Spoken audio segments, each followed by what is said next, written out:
tali bi rawatina ay coow leen ak ñuy ñëw foofee tam créer li nga xam ne moo di donc vraiment des problèmes ci li nga xam ne moo di habitation riveraine yi maanaam dëkkuwaay bi yooyu yëpp foofee dañuy dundee problème mu li nga xam ne moo di ndox mi ci centre ville bi Birahim li ñu fa nemmeeku aussi mooy surtout la zone administrative nga xam ne préfecture police mairie ville foofee lépp saa yu tawee ba pare rek day fees ba am doole lool. Peut-être mën nañ wax ne sax ci benn pegg bi benn partie ci dëkk bi mën nañ toog 2 heures après ndox mi dem mais fi nga xam ne aussi moo féete ci notamment préfecture këri kaw un peu une partie de këri suuf foofee nag ba léegi li ñu nemmeek mooy ndox mi dafay taa des ba léegi te bu ñu tëngee dem ci côté département bi jàll ci fi nga xam ne aussi donc moo di Diamniadio am na ci ay quartiers yoo xamante ne dunde donc li nga xam ne donc moo di inondation yooyu mu fay fees dem na si ba ci route nationale bi mais aussi foofu faut remarquer que am na si yenn ci ay installation yoo xamante ne soit c'est des usines des entreprises bien ay entrepôts gën a rendre le phénomène vraiment mu xaw a doy waar lool ak boo ko xoolee ci port minéralier et vraquier bi nga xam ne moom ni ñi yëkkati fa nga xam ne moo di Sendou Bargny te diggante fi nga xam ne donc moo di Minam ak Sendou Bargny foofee mën nañ jàpp ne véritablement ndox mi da ko moom ba am accès ci fi nga xam ne donc moo di ces localités yi nga xam ne ñoo nekk foofu bu ñu gënee jege ci fi nga xam ne moo di ci Zac Mbao bi aussi tamit les mêmes problèmes ci Zac Mbao bi sax gis nañ ni ci maanaam découpage bu récent bi féete na la fi nga xam ne donc moo di Zac Mbao partie boobee nga xam ne féete woon Mbao léegi mi ngi féete fi nga xam ne mu ngi ci département bu Rufisque féete ci Rufisque Ouest donc phénomène bi daal noonu lañ ko dundee Fatou Abdou mu nekk lu doy waar surtout fi nga xam ne aussi donc moo di projet li nga xam ne moo di terre bi mais aussi fële nga xam ne moo di quartier yu mel ni comme Takko ainsi de suite foofu tamit boo xoolee même oto yi bëggatuñu fa dem ndax accès bi dafa difficile ndax la route elle est vraiment boueuse foofu tamit boo xoolee fi nga xam ne moo jëm cité des enseignants dafa amoon benn tali bu ñu fa defoon mu di Promoville bi te dañ def benn canal ci pegg bi canal bi nga xam ne moom moo nekk ci pegg bi normalement dafa waroon a am benn exutoire daal di dem côté autoroute à péage mais foofu dañ fa ériger benn donc blocage yi donc loolu ndox mi dafay dellu si waat donc di ñëw ci dëkkuwaay bi te sonal na leen lool te la nga xam ne aussi moom lañ nemmeeku dans d'autres zones comme niñ ko waxee ci suba ba léegi rek ndox yooyu dafay mélangé wu ak li nga xam ne donc moo di fosse septique yi alors loolu moom dafa nekk vraiment jur phénomène bu doy waar fi nga xam ne donc moo di yenn ci ay quartier fii ci Tëngéej donc Birahim alors jaajëfal nañu la bu baax a baax Cheikh Ahmed Tidiane Seck comme ni nga ko waxee Mamadou Fofana Diamaguène Sicap Mbao wax nañu ko mais tout le temps dañu koy wax dafa am ay localités yoo xamante ne ndoxu daaw bi dafa sax ferul ndoxu ren bi ñëw fekk ko fa donc mu gën a nekk jëya su fekkee le président de la République wax na ay dogal 500 millions de francs CFA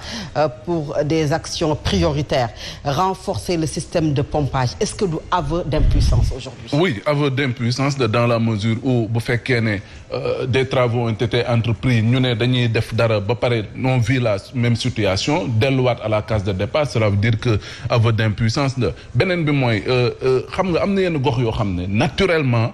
dañuy taa benn Rufisque bi nga xam te ne nii kii wax na ko Cheikh Ahmed Tidiane Seck mais Rufisque naturellement dañoo am problème assainissement waxantuma la nag léegi ak pluviométrie bi nga xam ne dafa soppeeku nga xam ne ay intempéries yu rëy nañuy am yu jégg dayoo donc cela veut dire que day ñëw gën a impacter sur le vécu quotidien des populations loolu moo indi tey Rufisque bu nekkee dans cette situation là ça ne surprend personne le ministre Aly Ngouille Ndiaye demoon nañ fa bañ déclencher le plan Orsec l'année dernière mais qu'est-ce que ça a donné réellement il y a pas eu d'impact parce que ba léegi nii toujours Rufisque porte des stigmates des inondations nga dem fi nga xam ne moom mooy Zac Mbao war nañ laaj kan moo fa jaay nit ñi parce que aussi munoo dem Zac Mbao dëkk boo xam te ne nii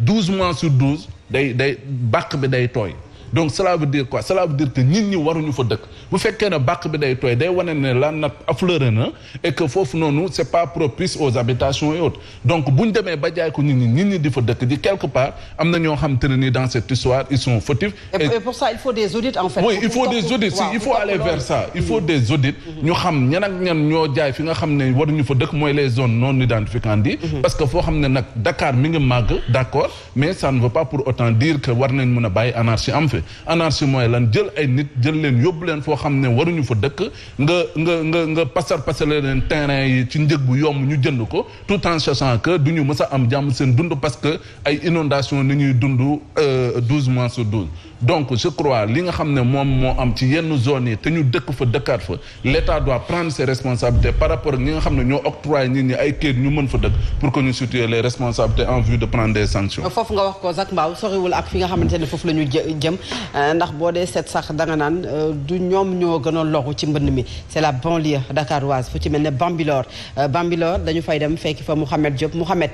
nuyu nañu la dalalaat la ci édition spéciale bi lan la ñu fa mën a jàppaat comme situation foofu ci Bambilor. Mouhamed Diop bu baax a baax Fofana di nuyu également Cheikh Ahmed Tidiane Seck xam nga moom nag moo ma ganale Tëngéej donc man damay ñëw rek ci un peu ci village yi nga xam ne ñoo wër département bi dalee ko Sangalkam googee nga xamante ni nii xam ngeen ko fiefu ministre Omar Gueye la ministre Omar Gueye mi ne woon daaw inondation moom wala xaaj bi jeex na ci Ndakaar ak tund yu ko wër waaye dafa mel ni constat bi leneen la woone ndax Sangalkam déjà ci goxam fu ci mel ni kër Njaaylu jàpp Kunun kër Daouda Sarr Fatabdou foofee lépp jafe-jafe la jëm ci li nga xam ne moo di inondation ak askan wa fay yeewoo alors li ci gën a doy waar mooy assistance bi ñuy gis du autorité bi en tant que tel mais ñi nga xam ne ay boromu doole lañu nekk ca gox ba dëkk fa waaye tam am fa ay ambition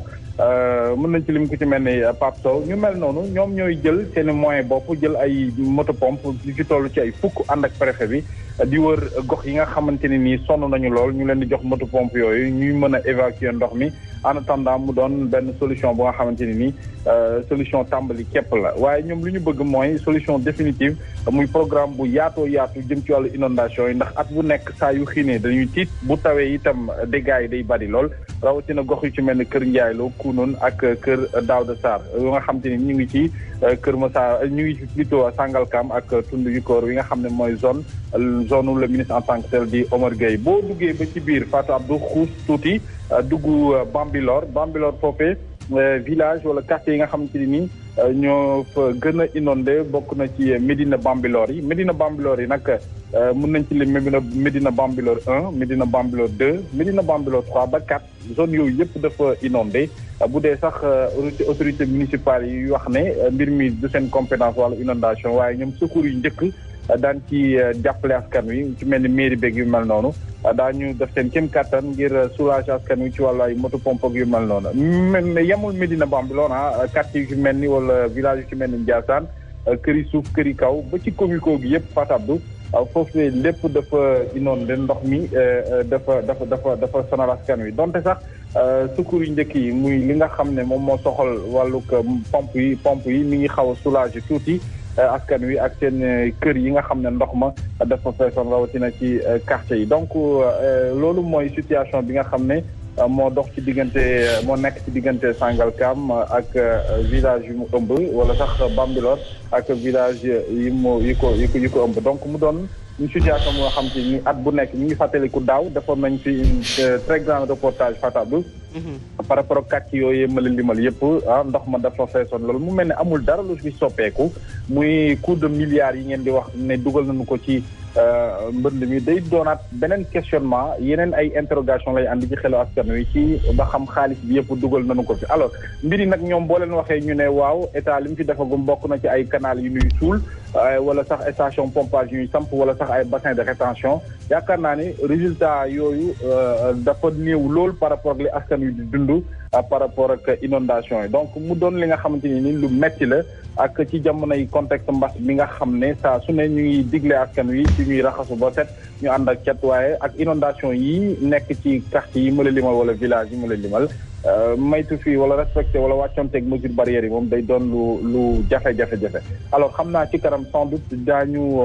jéem a xuusandi ba ci yeneen i gox xool situation bi itam naka la tëddee jéem a jokkoog ñi nga xam ne ñoo di askan wi dund mbir mi ba xam ñoom itam naka la ñu ko jàngatalee seen bopp ba ci sax autorités yi si possible ñi nga xam ne ñoo nekk ci gox bi naka la ñuy ban assistance la ñuy apporter par rapport ak situation bi askan wi di dund su ko defee lépp rek ñu mën leen ko yeggee comme ni ñu ko defee sànq ci rajo bi wéyal ko ci télé bi Fatou Abdou ba askan wi yëpp mën a jotee ci information bi su ko defee ñu xam qu'est-ce qu'il en est réellement kon situation bi noonu loolu lañu ci mën a jàpp Fatou Abdou Ndiaye fii ci Sangalkam ak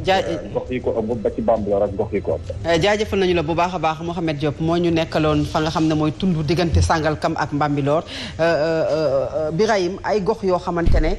responsabilité bi c'est vrai dañu ciy wax état mais ay terrain yoo xamante ne ay structure société ñoom ñoo koy dagal askan wi te yoonu ndox lay doon askan wi dëkk fa état moo war a réguler mais ñooñu également seen responsabilité. mais dañuy jël responsabilité bi yëpp gàllu ko ci ndoddu état parce que état moom moo am pour joxe ci yenn zone li nga xam ne moom mooy terrain société xam nga lu ñuy wut dañuy am seen projet wu dëkkuwaay pour seeni employés wala yeneen ak yeneen mais kii nga xam ne moom suuf di joxe suuf te boo bëggee suuf nga am fay jaar te lépp ci état lay doon mais c'est l'état xam nga Mohamed Diop tudd na léegi tous ces milliards dont on parle yi nga xam ne dugal nañu ko ci gestion des inondations ak anticipation des inondations parce que dans la gestion des inondations dafa am un programme décennal de lutte contre les inondations c'est à peu près 760 et quelques milliards de francs CFA yoo xamee ni am na sax kuréel koo xamee ni fële ci Assemblée nationale ay députés nekk ci dem xool projet yooyu nga xamee ni moom la ñu tëraloon sur les 760 et quelques milliards ñu ne la pratiquement 500 presque 600 milliards yi dépensé nañu ko ci yenn ci ay ouvrage ak ay infrastructure lu jëm ci wàllu xeex lii di inondation mais leneen li mooy au-delà projet wala PDL yi boobu di gestion inondation sur 10 ans yooyu nga xamee ni joxewoon nañu ko nga xam ne 2020 la waroon jeex mais dafa am tamit projet nga xamee ni li ko tax a jóg c'était sur une anticipation justement ci wàllug changement climatique loolu moo ko taxoon a jóg am loo xam ne dugal nañ ko ci wàllug xaalis parce que ci phase bu mujj bi di deuxième phase bi ñii di projet ñi nga xam ne ñoom ñooy waa Banque mondiale ci projet d'adaptation au changement climatique boobu dañoo dugal quelque chose comme 83 milliards de francs CFA boobu mooy phase 2 fekk na phase bu njëkk bi ñu ne ni génne nañu ci situation yu compliqué pratiquement quelque chose comme 200 000 ménages projet bi deuxième projet bi war a doon génn ci yenn situation ci yenn zones yi pas seulement à Dakar mais un peu partout au Sénégal yoo xamee ni dafay am inondation wala ñu njot fa inondation presque la même le même nu ñu koy waxee ci nombre de familles yoo xamee ni mën nañu nekk ci wàllug sinistre mais comme je le dis et je le répète ici c'est une question d'anticipation parce que projet boobu Banque mondiale financé ko c'est justement pour anticiper sur inondation yoo xamee ni changement climatique moom moo koy indi parce que tout tourne aujourd'hui autour de ce concept de changement climatique muy lal un peu partout dans le monde je le disais tout à l'heure à la radio am na dëkk yoo xam ne mosu ñoo xam inondation wala yàgg na bu ñu gëjee am inondation donte seen réseau d'assainissement baax na mais mu indi leen inondation parce que dañoo jot ci ñaari fan taw yoo xamee ni ñu ngi ko doon jot ci 1 mois c'est le cas par exemple pour la Belgique c'est en Europe c'est le cas pour l'Allemagne également ñoo xamee ni ci 48 heures ñu jot ci wàllug millimètre ci wàllug ndox loo xamee ni doon nañ toog weer duñu ko jot et chaque jour bu doon taw tamit mais lépp ñu jot ko ci 2 jours ça veut dire que ñoom ils avaient peut-être nu ñu ko weeti ci wàllug prévision météorologique xamoon nañu ni dina am situation bu fa taxaw ba nga xamee ni fi nga xamee ni moom moo inondé bien avant sax ñu wax wàllug inondation fekk na jëlee nañu yenn ci ay nit ñi bi inondation yi ñëwee tamit am nañu fa desoon ñu seet li leen fa jëlee yóbbu leen ci yeneen i bërëb wala yeneen i gox mais au Sénégal également la situation se pose présentement nga xam ne on n'a pas anticipé sur les choses te tey inondation yi am na léegi quelle est l'urgence actuelle l'urgence mooy fexe ba ñi nekk ci yenn ci ay gox yoo xamee ni ndox mi jël na seen dëkkuwaay amuñu fu ñu dëkk à Dakar sa banlieue comme dans d'autres régions ñu seet nu ñu leen fay génne yóbbu leen foo xamee ni le président a parlé de jàppale ñi nga xam ne ñoom ñoo nekk dans ce sinistre wala ñuy sinistré mais c'est quelque chose boo xam ne ce n'est pas aujourd'hui ou demain mais il fallait démarrer ça hier déjà bi président waxee ci ngoon sa waroon nañu am au moins quelques résultats ci askan wi fi mu dëkk mais ñu ci bari ils ont passé la nuit à la Belle Étoile ou dans malheureusement malheureusement prévision yooyu est-ce que waroon permettre Mamadou Fofana état mu wut ay pexe ci mbënd mi ndaxte li tax loolu mooy dafa am ay bërëb yoo xam ne dafa am ay travaux boo jëlee fu ci mel ne banlieue bu Ndakaaru BRT bi daf leen indil jafe-jafe nga dem TER bi nga xamante ne waa Tëngéej yàgg nañu ko jàmbat mu indi leen jafe-jafe et pourtant amoon nañu ay prévisions yu leen di wax ne mbënd mi bu ñëwee nii lay mel ces travaux dafa waroon xaar wala boog dañu ko waroon baral balaa ñoo yegg ci inondation yi nga xam ne dafa gën a jur jafe-jafe. xam nga travaux de grande envergure surtout booy am yu ci mel ni genre BRT yooyu day am naturellement lu ñuy tuddee étude impact environnemental. Alors ci étude impact environnemental boobu noonu. C'est à ce niveau-là on dira qu'on a failli. Pourquoi? Parce que bu fekkoon ne jëloon nañ matukaay yu war lépp pour prévoir que ne am na léegi changement sur le ci climat bi de telle sorte que mën nañ accueillir ay pluviométrie yoo xam ne daf ñuy sonal kon donc dinañ ko mën a sóoraale. Cela veut dire que l'étude de impact environnemental bi on a failli là-bas. Beneen bi mooy am na loo xam te nii Fatou gis nga le problème là mënuñu ko régler comme ça. Ça va rester toujours entier. Sais-tu que li indi projet bi c'est parce que la Banque mondiale avec l'État du Sénégal se sont rendus compte que inondation bu amee pratiquement on perd 120 milliards chaque année. Mais 120 milliards boo ko perdee chaque année mais ci sa gafaga réew ça te coûte combien? Maintenant loolu moo tax ñu ne il faudrait que ñu anticiper par rapport ak la gestion justement de ces eaux de ruissellement yi nga xam ne mooy indi inondation yi ñu mën fi teg programme boo xam ne dinañu mën a dimbali. Birame mi ngi koy rappeler sànq c'était 66 milliards récemment nañ ko def 83 milliards pour la phase 2. Donc loolu mais est-ce que loolu ça va permettre de régler le problème? Il faut une solution durable et la solution durable boobu moo di ne il faudrait que ñi nga xam te ne nii ñoom ñoo nekk ci état bi surtout ñu yor eau ak assainissement je le répète encore la SONES ñu dugal leen ci parce que par rapport ak justement liggéey bi nga xam ne forage yi mi ngi ko doon def tey bu ñu leen joxaatoon même liggéey boobu noonu forage yi dina mën a permettre ñu indiwaat leen ñu mën a permettre nappe phréatique bi mën a wàccee ko parce que problème bi yëpp ça tourne autour de la nappe phréatique parce que bu fekkee ne saafara wuñu nappe phréatique bi nga xam ne tout le temps day affleurer ça veut dire que ne heure bu ndox ñëwee inondation day am. Donc maintenant foofu mooy à ce niveau qu'il faudra régler bu ñu ko régler je crois que on aura réglé en partie cette question des inondations. Cette question des inondations c'est vrai que état la moo njëkk te it moom mooy mujj ci li nga xam ne moom mooy xeex bi mais population yi Birahim dañuy faral di jàmbat ñàkk assistance des autorités locales lu ci bari ci ñi nga xamante ne ñoom ñoo nekk ci gox yi ak goxaat yi dañu ko jàppee ne du seen compétence pour que ñu jàppale askan wi ci li nga xam ne mooy inondation mais est-ce que du seen compétence war na yem ci ñu seetaan peut-être cette population désemparée aujourd'hui nekk ci désolation. xam nga lan moo xaw a yéeme dans cette histoire askan wi tey bu fekkee dañ nekk ci ay difficultés yoon la les autorités ñi leen gën a jege muy ça peut être le maire ça peut être je sais pas le président du conseil départemental le sous-préfet même l'autorité politique même la société civile am nañu rôle bu ñu war a jouer boo xamee ni c'est plus pour soutenir les populations yi nga xam ne ñoom ñoo nekk sur place ce n'est pas pour faire la politique mais quand je vois par exemple à Thiès depuis plusieurs jours quelqu'un comme Habib Niang qui est aux côtés des populations di leen jàppale ci ay motopompes et cetera mais où est le maire de la ville de Thiès ci loolu ba ñuy xaar peut-être un homme politique boo xam ne on dira que dafay am lu muy wut ci wàllu politique moo tax muy def yenn action et cetera mais parce que population bi ñu ngi jàmbat quand même xam nga ce n'est pas le moment de la politique politicienne comme on le dit malheureusement Sénégal nag looloo fi xew di nga gis koo xamee ni ci difficulté wala situation yu xaw a compliqué ci askan wi ca lay profiter pour ñëw indi fa sa ñaari ñetti motopompe sol say bot jël say gants ne leen maa ngi nii je suis à vos côtés alors que ces populations avaient besoin justement de ces personnes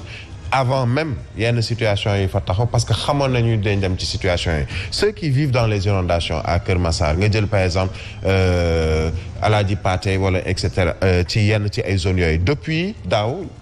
inondation amoon fa mais entre daaw ak ren seen situation sur le plan social soppeekuwul ñu ngi ci jafe-jafe yi ñu nekkoon daaw peut-être ndox mi tey yokkuwaat na ci seen kanam mais diggante daaw ak ren sur le plan social ci lu jëm ci wàllu dund ci lu jëm ci wàllu nekkin amul lenn lu soppeeku ci seen dund te les hommes politiques muy le maire actuel bu nekk ci gox bu mu mën a doon ñoom ñoo war a njëkk a ñëw aux côtés des populations ba nga xam ne l'autorité mi président de la République ak ay ministres bu ñuy ñëw dinañ leen fa fekk mais c'est pas parce que président day def tournée à Kër Massar par exemple suba wala gannaaw suba que le maire de Kër Massar nga gis ko fa mu indi ay motopompam wala mu indi ay leneenam il faudrait que les gens également ne profitent pas d'une situation des populations pour faire ce qu'on appelle la politique politicienne ça ne sert absolument à rien du tout puisque je termine par ça personne n'est dupe aujourd'hui mënoo nax askan wi mënoo nax askan wi wala bokk boo leen naxee benn yoon également du ñaax te situation bi ni ñu ko waxee Birahim mi ngi bëgg nag di yàgg ci réewu Sénégal Kër Massar la ñuy delluwaat Kër Massar localité boo xam ne boo waxee mbënn xel mu dem foofu daanaka bu xiinee askan wi dañu nekk ci njàqare Idrissa Diémé nuyuwaat nañu la laaj la encore situation bi foofu ci Kër Massar présentement. Fatou Abdou ma lay fayaat di nuyu Birahim Touré ni ki noonu itam ñëpp ñi nga xam ne ñoo fa ne ñoom foofa na waaye di wax ni que rek xam ngeen ni ku wax Kër Massar xel yëpp dem ci projet phase 2 bi nga xam ne lancé nañ ko waaye ñu fàttali ni ak Mbao la concerné jamono ji sax ñoo ngi ci partie commune bu Mbao waaye di wax ni liggéey projet bi indi na ci jafe-jafe jamono ji sax ñoo ngi maire Mbao Abdoulaye Pouy ñu gis ni que monsieur le maire ndox mi ci kër yi ndox mi fan la bàyyeekoo monsieur le maire. waaw merci beaucoup Idrissa merci beaucoup ñun yaakaar naa ne li ñuy wax ci yeneen maire yi daluñu parce que depuis hivernage ba taxaw waa Mbao ñu ngi may dégg suñu ay moto pompe suñu ay agent ñu ngi partout di pomper di wax di liggéey mais man masuma dugg ci débat yooyu mais tey il faut mu dugg ma génn ma wax parce que yaakaar naa ne ndox bi ñuy def muy le projet 2 ba ñu koy commencé ñu ne dañuy jël ndoxu Kër Massar pompe ko mu jaar ci forêt bi ñu def ay bassin ñu indi ko ci defu Mbao man maa nekk la première personne bu taxaw jour bi ñaari ministre bu waxee ma génn ne lii warul am te Fatou Abdou moo ma invité woon première fois ci seen télé boobu ma ñëw fa moom mën na ma témoigner ma dem toutes les télé plateau yëpp taxaw fa ne ndox bi jege Kër Massar bu ñu ko sottee ci commune de Mbao te rek leew ñu réceptacle bi maanaam fi mu war a dem su boobaa population bi quartier yi jege foofu yëpp dinañu taxu je voulais pas que l'histoire me donne raison mais tey la ma doon wax ñëw na ndox bassin bi ñu def ci forêt classée dagg nañu garab jël nañu ay hectares def nañu fi ay bassin mais bassin yi dagg na jëm ci population bi sonn nañu mu jëm ci biir ñoom ñooy fi mu nekk ne ñu àndax ñu mu ut ay solution yoo xam ne solution d'urgence la dans l'immédiat mais dañu bëgg tey waa projet ñi ko yor ñu ñëw fii xool li ñuy indil population bi mais aussi jéem a dagg ndox bi def une solution durable pour lu taw bi bari ndox yi ci bassin bi du ñëw mën a ñëwaat ci population bi nga xamante ni mooy Diamaguène après le tour à péage au niveau de Kër Mbaye Fall. donc vraiment j'ai appelé le ministre mon ami Omar Gueye malheureusement jotuma ko donc je suis obligé waxal population bi li nekk seen ay dënn parce que ñooñu fi teg ñooñu fal. bëgg nañu ko vraiment ñuy ñëw régler problème solution ci li xew fii ci après péage à Kër Mbaye Fall. donc vraiment ñu ngi wax pour chef d'État dégg ñu ngi wax pour le ministre Omar Gueye dégg ñu ngi wax pour population bi yëpp ñu xam ne ils sont braves fii ñëw dañ leen ruus am lu ñuy bañ moo tax génn ñu kaas taal ñu pën a demuñu fenn ruus boobu test boobu ñu am ci ñun nag. waaw Idrissa Diémé donc moom la ñu doon am foofu Kër Massar dégg ngeen ko sànq ci rajo bi situation bi foofu mais également présentement situation bi ci Kër Massar démb ñu génn nag baare woon caxatee autopont ba nga xam ne foofu la ñu ko def naam ñu ngi woote dal ndax jàpp nañu ne xëy na dal moom mooy tax solution mën a am solution boo xam ne bi ñu koy xaar ak léegi nag mi ngi bëgg a am diir te gisaguñu ko ñu ci am yaakaar ba tey dañuy dem peut-être ci Mamadou Fofana par rapport ak li nga xam ne moom la maire yi jàpp ne du seen compétence. oui très rapidement jañax ko état alors que ñoom je pense que ñoom ñooy représentant de l'état ci seen ay gox ñu waroon a jàppale au moins les populations. Il y a une part de vérité ci lu ñu wax li ñoom maires yi mënuñu gérer inondation parce que ça demande quand même des investissements tellement lourds que ñoom mënuñu ko attan mais buñ ko mënul it am na loo xam ne ay solutions yoo xam ne provisoire nañ koy tuddee ñoom mën nañ ci peut-être taxaw mu di indi moto pompe pour dimbali peut-être ñu évacuer yenn ndox yi ñëw taxaw masawu askan wi par rapport ak li nga xam ne moom moo leen dal parce que tamit loolu ñoom dañ koy soxla beneen bi mooy peut-être jënd carburant pour yenn station de pompage yi nga xam ne doxul ñu mën ko alimenter en attendant mu mën a kon dimbali ñi nga xam ne ñoom ñooy askan wi nekk kon ci jafe-jafe donc ils ont parfaitement raison bu ñu waxee ne mënuñu gérer inondation yi parce que quand même lu état mënul gérer sax parce que état bi la mu wane mooy mënul gérer inondation yi wala boog amagul volonté pour mën ko gérer wala amagul la clé de solution par rapport justement à ce phénomène là donc c'est pour dire encore une fois que maire yi état bi moo ko mën a gérer warut mën a tax ñu ne du ñu dem massawu askan wi warut mën a tax ñu ne duñ dem uti ay motopompe warut mën a tax ñu ne du ñu dem jënd ay carburant pour quand même même si ni nga ko waxee acte 3 de la décentralisation bi bokk na ci li nga xam ne na saxal na ci lu bari ci seen ay compétences yu ñu waroon am dañu dem Touba fekk fa Abdoulaye Diagne Abdoulaye ñi ngi lay nuyu Touba également nekk ci ndox mi ay fan a ngi nii ay diggé amoon fa bokk na ci gouverneur bokk na ci également ki jiite ONAS mais askan wi boobu ba tey ndax li ñuy xaar gis nañu ko maanaam ñu génne leen ci guuta gi nga xamante ne foofu la ñu nekk. ba tey Fatou Abdou askan wi ñu ngi ci guuta gi ndax ñu ngi tëmb ci ndox mi seen i bagage seen i lépp lu ñu amoon ci am ñu ngi yàqu ci seen i kanam ñuy xool te mënuñu ci dara loolu moom mooy li nga xam ne moo gën a mitti ci li nga xam ne mooy ndox mi fii ci Touba ndaxte ñi nga xam ne amoon nañu oto gaare ko seen oto yi yàq na camion yi sax mënatuñoo génn fa ñu toog oto yu ndaw yi waxi noppi li nga xam ne mooy dund bi ñu defoon ay stock seen dund ndax xam nga ne fii dëkk moodu la dañuy def dund at ba at def ko ci ay magasin ngir mën di ko jëfandikoo nànk-nànk ndax borom kër gi day nekk tugal loolu lépp dafa yàqu muy ceeb di diwlin di suukar di lépp lu aju ci ab dund dafay yàqu ñu koy xool nii muy dem ba ci dugub sax dafay yàqu ak seen i jur de lépp loo xame ne dencoon nañ ko ngir mu yombal seen dund fi mu toll nii mi ngi naax saay ci seen i gët te mënuñu ci dara loolu yi nag ñi nga xam ne ñooy ni nga ko waxee mooy gouverneur ak ci jiite ONAS ñëwoon nañ fi amee fi ay digge yu tooy xet yoo xam ne daanaka nit ñi sax mën nañ ne dégluwuñu leen ñaari nopp cat nopp lañ leen dégg ndax nee nañ lu ni mel waroon nañ koo def balaa nga xam ne jëye ji mi ngi leen di dal waaye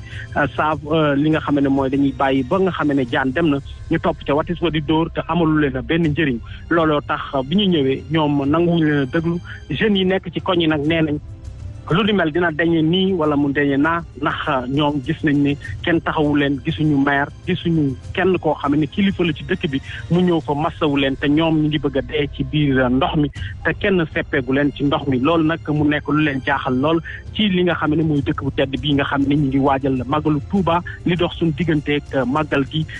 bariwul dara ci ay fan te mi ngi nii ñi ngi ci biir ndox mi ku sàgganul ci biir ndox mi la ñu fas yéene màggalu Touba loolu nag mu doon loo xam ne tëj na bopp askan wi donte autorité yi àddooguñ ci luñ leen mën a déggee waaye nit ñi moom ñu ngi leen di xaar ci ñu sepp leen ci ndox mi waaye mu mel ne dañoo lompoñ ci lu nu mel mu mel ne li nga xam ne moom mooy Touba nekk na équation à plusieurs inconnus ci autorités yi ndax gis nañ ne ba tey mënuñoo am saafara heure bu ñu waxee ñi koy jiiñante naan ONAS la ñenn ñi ne Touba ca kanam la ñenn ñi ne nañ population bi ñooy sakk canaux yi d'évacuation eau yi maanaam ñi ngi koy jiiñante bi daal fépp lay jógee ba tax na nekk na lu leen jaaxal lool ñu tarxiis ba njaareem duñ ci ñàkk laaj njaareem ndax ci région bi la njaareem tamit ñu ngi dund lu metti ci ay quartiers yu mel ne Cheikh Anta ñooñu la ñu amoon dañ faa gasoon ay travaux mais dañ fay defar ay tali travaux yooyu ay kàmb yu mag la yoo xam ne dara daal di sottiwuñ ca dañ koo gas ba mu xóot ñu bàyyi ko fa nga xam ne moom mooy dévier ndox mi di dugg ci kër yi jamono yële weesu sax gisoon nañ ne ñenn ñoo xam ne benn xale bu ci ñàkkoon bakkanam ci ndox moomu la askan wi génn di ko manifester takk ay brassard rouge waaye mel na ne kenn faalewu leen ba léegi nii ñu tarxiis dem ba Bambey moom tarkal la ndax liñ doon dund ci jamono yii ay at yi wàññeeku na bu baax a baax sapeur yi ay jàmbaar lañ nee nañ ña ngay def seen kéemtulaay kattan di jël ndox yi nga xam ne mooy taa ci mbedd yi balaa moo yegg ci kër yi di ko yóbbu ci seen station boo xam ne dañ ko yóbbu en tout cas situation bi doy na waar lool ci Touba ak Mbacké jamono yi may wax ngeen di teewlu ci diwaanu dëkk bu tedd bi di Touba Fatou Abdou te ñu ngi jëm léegi ci màggal gi waajtaayu màggal gi kenn ku ne mi ngi ci xam nga ne yàggatul kon nag war nañ cee taxaw autorité yi daal di fexe def kéemtulaay kattan ba nga xam ne ñi nga xam ne ñooy màggal si bañ a xuus ci ndox mi di màggal si. nañ la bu baax a baax Abdoulaye Diagne yaa ñu toppal foofa ca Touba daañu ñëwaat ak yow ci édition spéciale bi nga xam ne du ñu ko tàyyi di ko def ngir askanu Sénégal ndax dañu koy wëyal ci ngoon si ak beneen équipe mais Birahim juste pour ramasser li tubaab naan si l'on veut l'on peut ndax bu ñu génnee fa nga xam ne mooy Bambey amoon nañu jafe-jafe mais tey solution am na fa ba xëy na nekkuñu ci mbënd mais am na yeneen localité yoo xam ne ñu ngi ci mbënd bi ça veut dire que est-ce que loolu day wane ne la ñu fa def la ñu fa investir ci gox yi nga xam ne amatul mbënd dañu négliger yeneen gox yi nga xam ne ba tey ñu ngi ci biir ndox mi. mais fan la investissement bi jógewul forcément ci état central am na lu ci état central def mais am na lii du municipalité yi lu ñu ci def partenaires yi lu ñu ci def parce que Banque mondiale les institutions financières ñu ngi jàppale Sénégal ci anam yu ne muy ci jëm ci santé lu jëm ci wàllug infrastructure lu jëm ci wàllug ay inondation foofa na sànq mu ngi wax ci wàllug maire yi nga xam ne ni tey gisuñu leen sur le terrain tey population yi am ay jafe-jafe xam nga lan may le principal problème gis nga maire yi bi ñu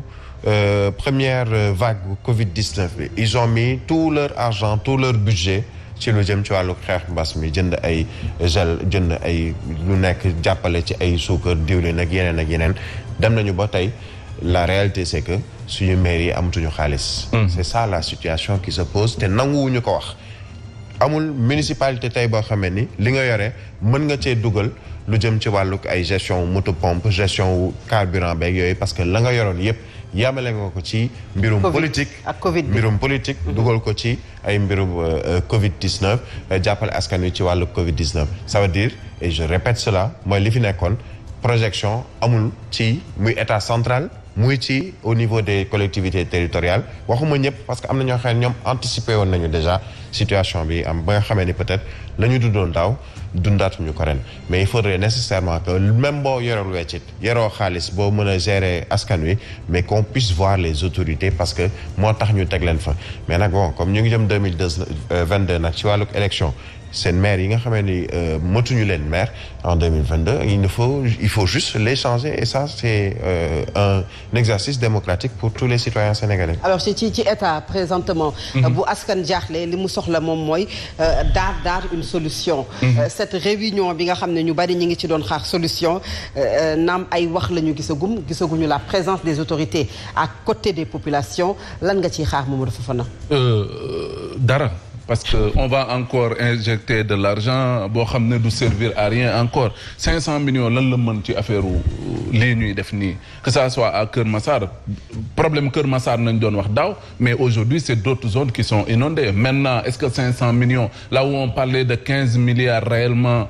mënul ci lijjanti dara nan la fa 500 millions di mën donc je crois fu mu nekk nii il faudrait que ñu gën a toogaat ñu bañ a naxante surtout par rapport ak les vrais acteurs yi nga xam ne ak les vraies solutions yi nga xam ne moom moo ñuy dimbali ci inondation bi parce que on voit Omar Gueye finalement on se demande où est le ministre de l'eau et de l'assainissement le ONAS est-ce que def na liggéeyam donc dafa bëri problème yoo xam te ne nii da ci am ba tax na ne nii mënaguñu am solution boo xam ne nii état bi mun na ko jël pour génn ci askan je crois li ci gën a am solo encore une fois et je le répète il faudrait que mu am volonté avec les vrais acteurs ñu xool les vraies solutions bu ñu ko defee je crois qu'on pourra arriver à bout de ce phénomène. alors jaajëfal nañ la bu baax a baax Mamadou Fofana jaajëfale également Birahim Touré mais sunu ndaw yi nga xam ne ñu ngi woon sur le terrain